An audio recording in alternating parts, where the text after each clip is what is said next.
So let's see.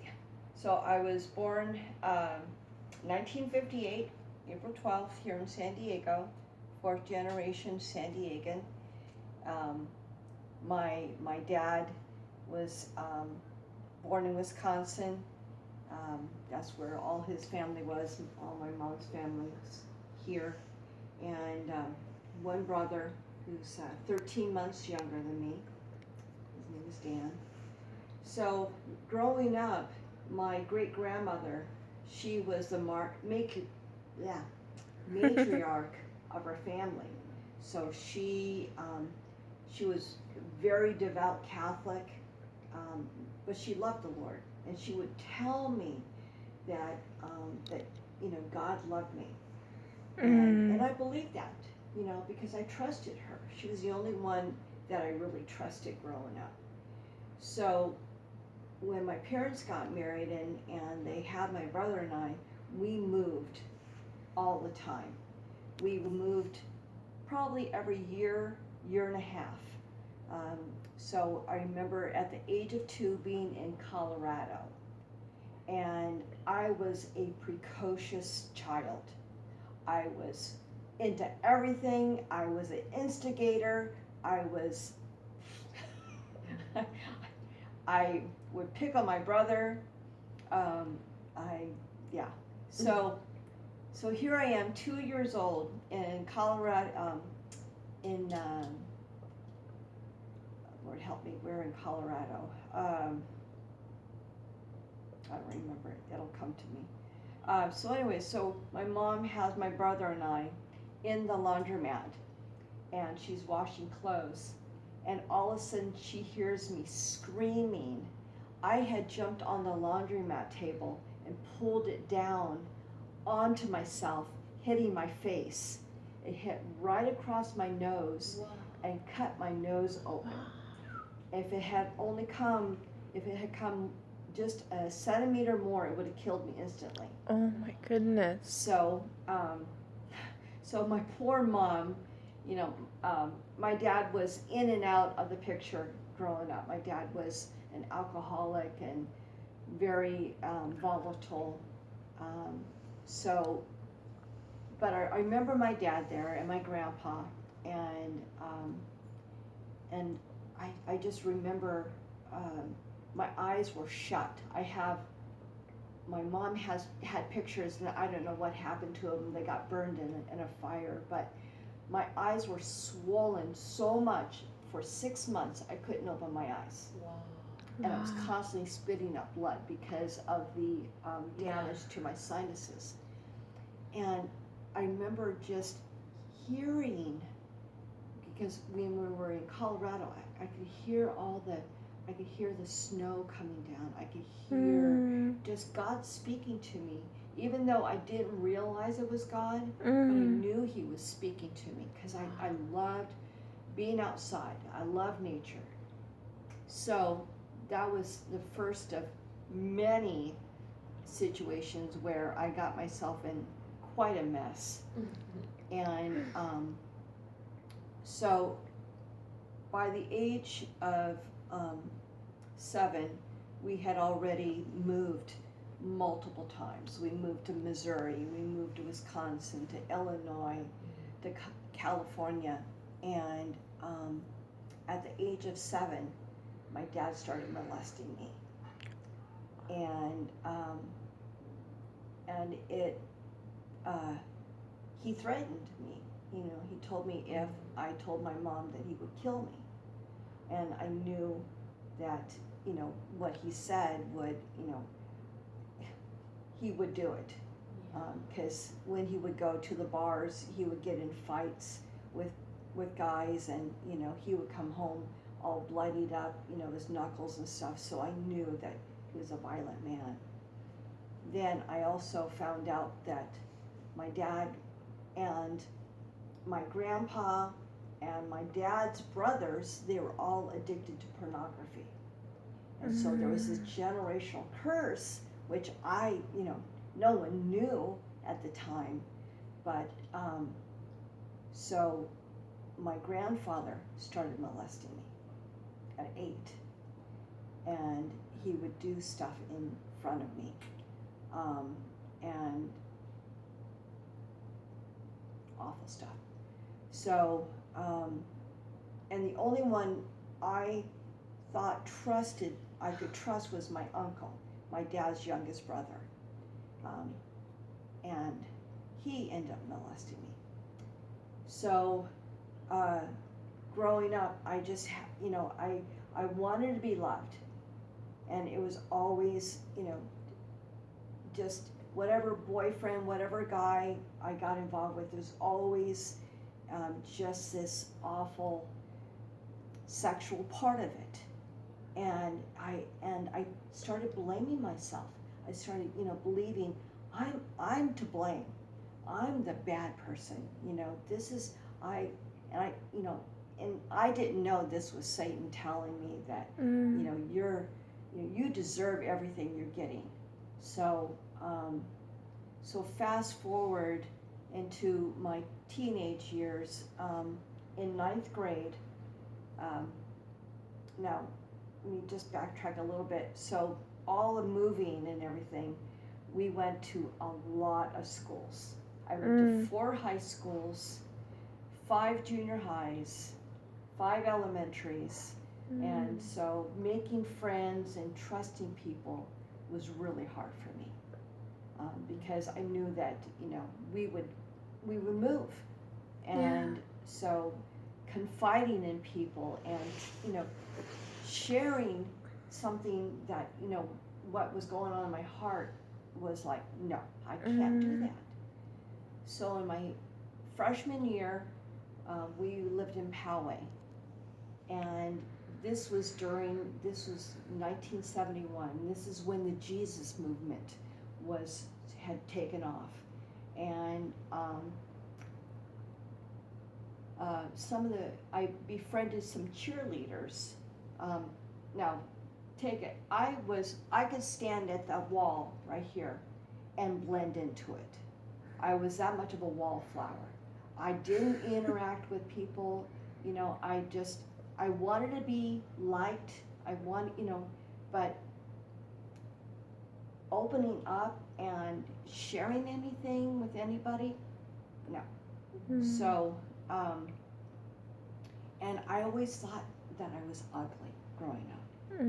My dad would tell me that, you're so ugly, and so I believed that, you never amount to anything, you're stupid, he told my brother and I that. So here in my freshman year, these cheerleaders befriended me, and they were Christians, and they invited me to their Bible study. And at that point, I was desperate.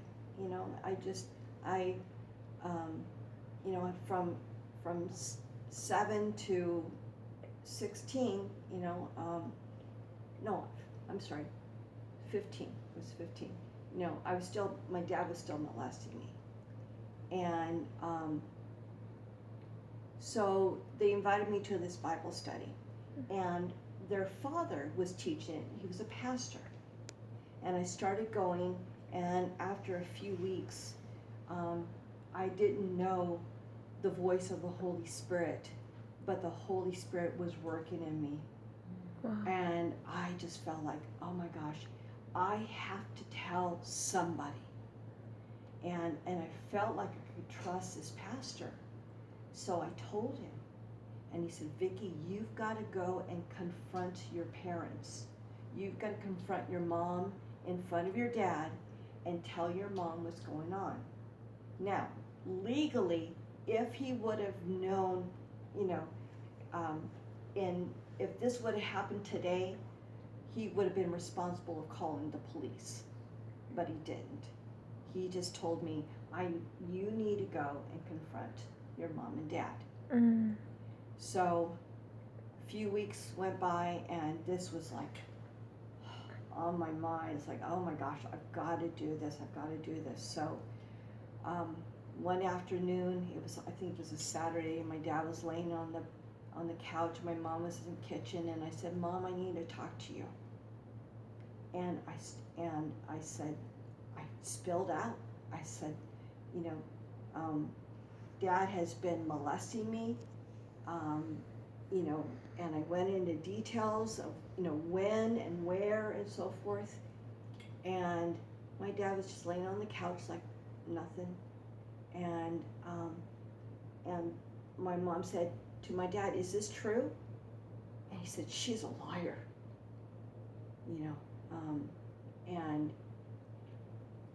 That's all he said.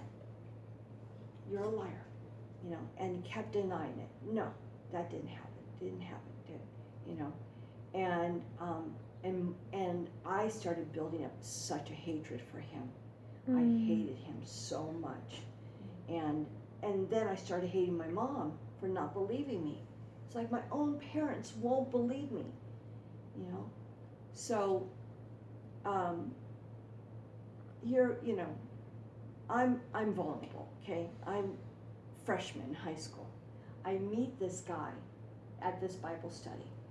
I thought, oh my gosh, if I could only marry him, I could escape my parents and, I could get away from this. Well, God had other plans. So after I broke the the dam on this whole thing with my dad, within a few weeks, he said, "We're moving." And I said, "No, I'm not moving. I'm going to marry," his name was John. "I'm going to marry John. I'm going to stay here." And he said, "No." And I didn't know legally I could have divorced my parents in emancipation. I could have been emancipated, but I didn't know that, So where does he move us? As far away, all the way up to Northern California, to Redding. It's about a 10-hour drive out in the middle of nowhere.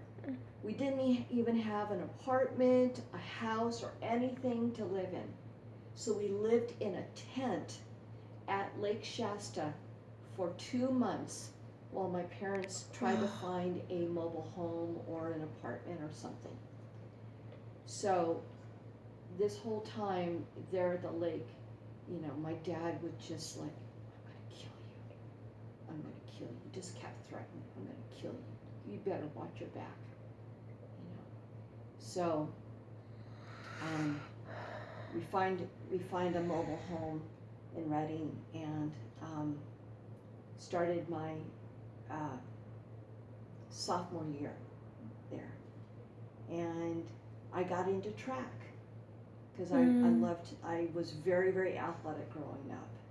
And I thought, oh, this is going to be my escape, So the coach that I was working with said, "You're an excellent runner. I want you to try out for the Olympics. I want you to look at going to Chino State University and training with the coach." It's like, yes, okay, here's the plan.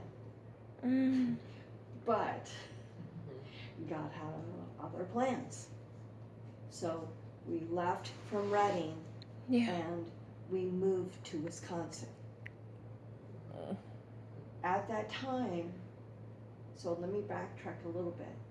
So when we were in Wisconsin, so we lived in Wisconsin numerous times.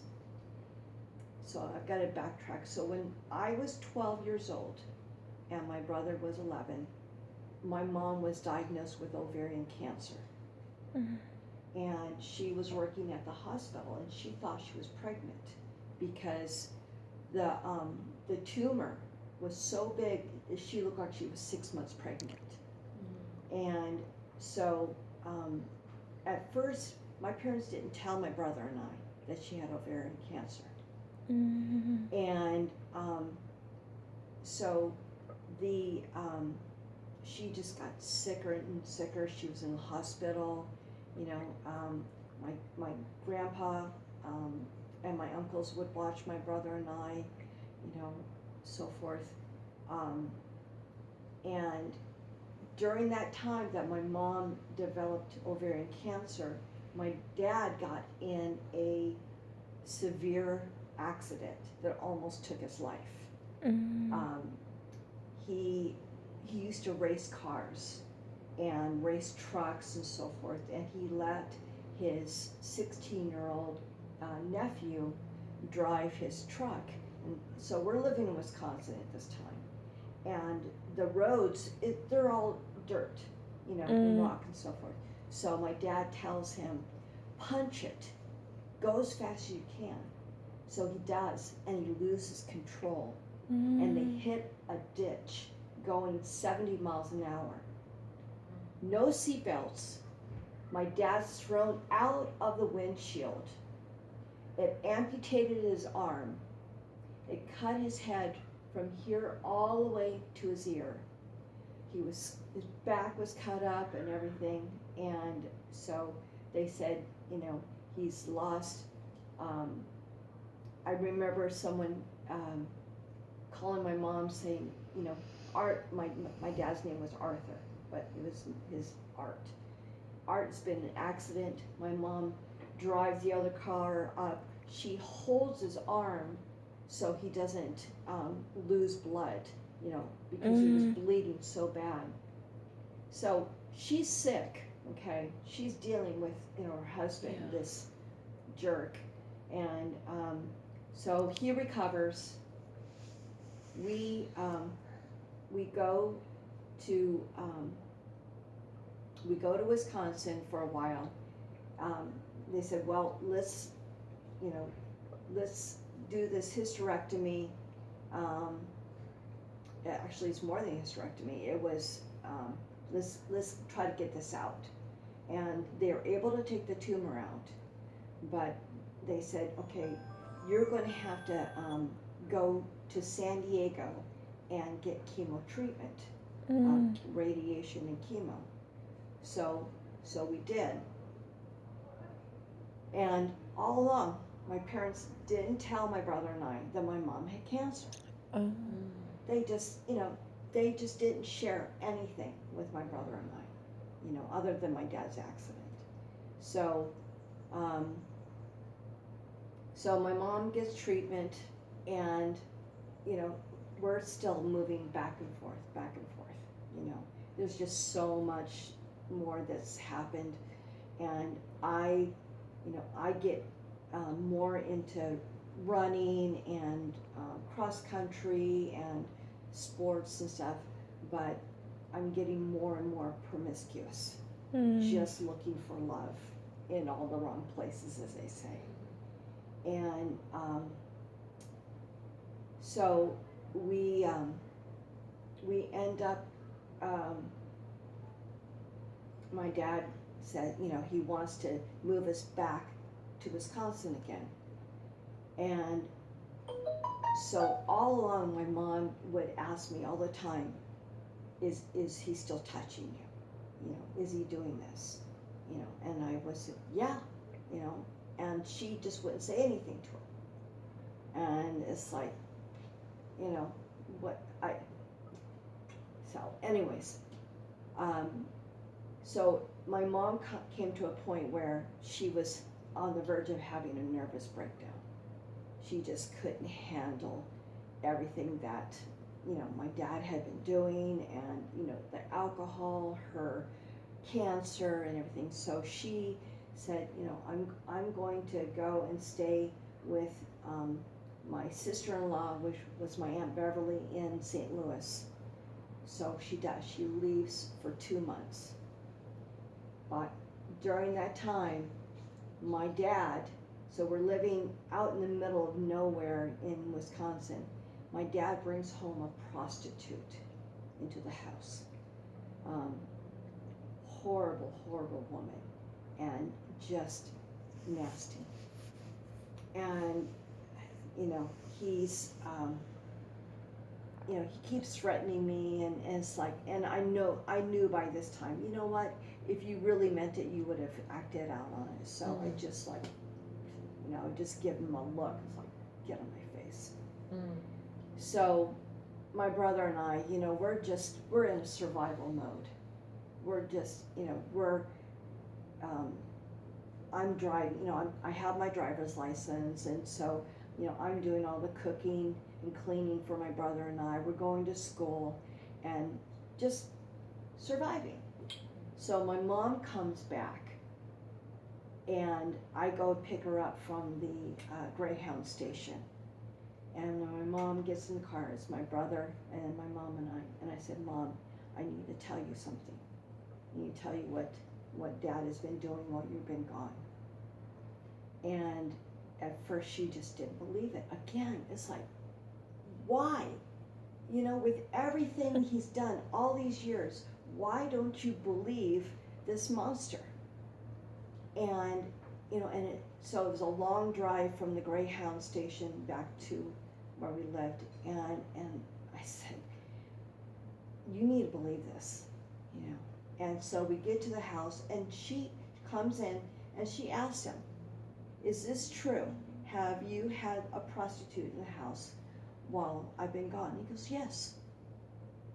He just said, yeah, I have. So what? And so my mom said, we're leaving. So we packed, my mom and my brother and I, and my dad had a Cheyenne truck. We packed everything we could in it. And my mom called my great-grandmother and said, we're coming back to San Diego. Can you help us get an apartment? Because my mom was still getting radiation treatment, chemo, she was still not well. And so I drove all the way from Wisconsin back to San Diego, and we got an apartment. And at that time, that was my junior year at Crawford High School. And so I go to school, my brother is in school, and I started started drinking. I started smoking pot, doing cocaine, just anything I could to numb the pain. And the friend one of my friends who had befriended me, we would go surfing and so forth, and we'd come back and we'd get high and drink, and it was always oh, this is fun, and all along it's just more and more and more pain, more and more pain. Now, through all this, from growing up, from as a little child, I knew there was a God.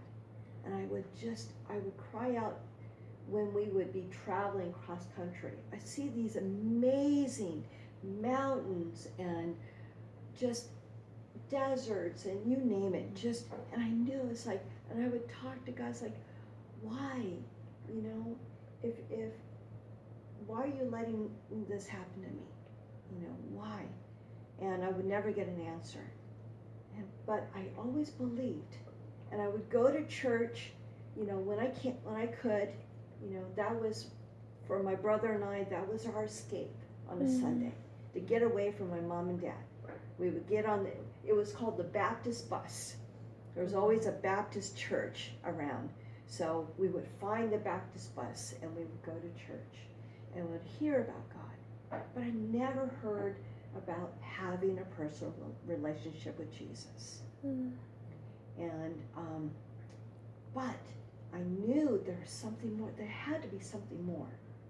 So especially from what those girls told me in 9th grade, about God, about Jesus. But it just, all along, I just kept saying, but God, he can't love me. There's no way. I've done too much. I've sinned too much. There's no way he can forgive me. It's just impossible. So I believe that lie. So my senior year of high school, I became even more of an introvert. I hardly socialized with anybody. I was dating a guy, and it was going to school, coming home, getting high, going, seeing him, and that was about it. So my senior year, I met some friends, or actually some friends met me, some people, my classmates, invited me to Campus Life Youth for Christ. And they were fun. They were amazing people. These students, these fellow students, they had a joy and a glow in them, and so I started going to the Campus Life meetings. And, there were, back then, in the 70s, Campus Life was huge. And, there would be up to, 75 to 150 students in one meeting, and we do games and stuff. And then someone would stand up and talk about Jesus. So I kept hearing more about Jesus, hearing more. But I just kept saying, no, he can't love me. There's no way he can't love me. So I kept going to Campus Life and kept going to school and so forth. Then I graduated. And just before graduation, my dad tried coming back. And he was calling my mom and saying, I've messed up, I've done wrong, blah, blah, blah, blah, blah. And I told her, I said, Mom, if you take him back, I'm going to disown you. You'll never see me again. You have a choice. Who do you want in your life? And she said, I don't want to lose you. And she said, no, you're not coming back. And so she said, I'm filing for divorce. And she did. And so I graduated from high school, and still, nothing's changed yet. But there's these young women, they were probably in their 20s, started, let's go meet for breakfast. I want to talk to you about Jesus.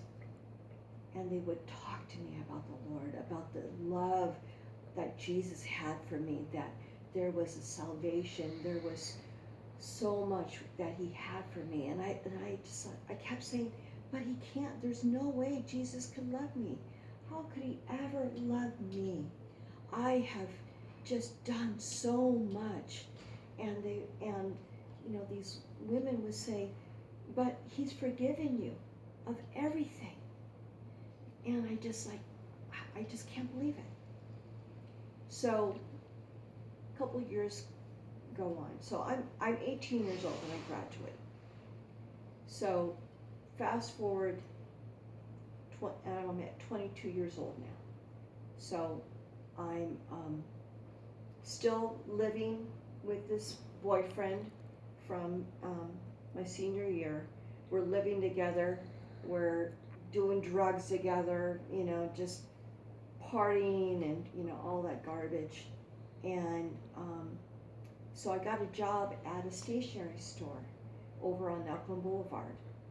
And it was called Tam's Stationery.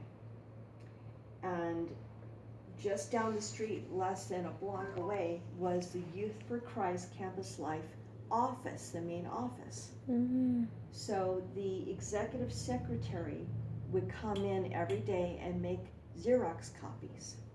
And her name was Bobby Robertson. And when she came in, she had such a peace and a glow about her. It's just beautiful. And she befriended me. And she started telling me about Jesus. And I had come to a point where it's like, I'm desperate. I've looked into all these other religions, you name it, I thought, maybe I try Buddhism, maybe Hinduism, maybe this and that, it's just all, it was empty. There was no fulfillment in it at all. Mm-hmm. And so Bobby said, Vicki, I want you to come with me to this retreat. there's going to be a lot of people your age, and they're campus life staff, and I want you to come. And I said, okay. And the executive director, and it was an evening, it was up in Ramona, and he started giving the message of salvation. And his name was Ken Overstreet. And what Ken was sharing, everything from my great-grandmother telling me as a little girl, all the way up to that, it was like all of a sudden a light came on.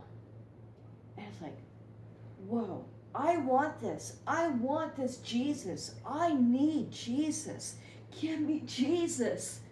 And he said, I want you to go out. Anybody who wants to receive him, you go out and you talk to him and ask him to come into your life. So it was nighttime, and I went outside and I got on my knees. And I said, Jesus, if you are who you say you are, and if you truly died for my sins, please come in and take out all this, because you know that I'm dying inside. You know that I'm on the verge of committing suicide. I'm so depressed, and I don't want to live life anymore like this. And I felt him say, I've been waiting for you, my daughter. I've been waiting for you. And I felt him literally grab my heart, and he took it out, he ripped it out. He ripped out everything. And he said, I'm going to plant a new heart in you. I'm going to give you a new heart. I'm going to give you my heart. And I felt him just literally rip it out of me and put it down at my feet, on my knees in front of me. And I just felt this joy come over me, and I was crying. I was just thanking him and thanking him. Thank you, Jesus, for coming into my life. And I told Bobby, and everybody was rejoicing, and I was so ecstatic. And in the morning, I got up and I went out to where I had kneeled that morning or that night. And all I saw in front of me was dead weeds and rocks. Everything around me was dead. And I heard Jesus say, this was your life before. You were dead. I've given you a new life. Praise God. And so I said, Bobby, I can't go home. I can't go home to Jeff and continue living with him. I've got to do something radical. And she said, yeah, you do. You need to break up with him. And I said, yeah, I need to break up with him. I have a new love. His name is Jesus. Oh. So I get home and I said, Jeff, I'm leaving. I'm leaving you. I have a new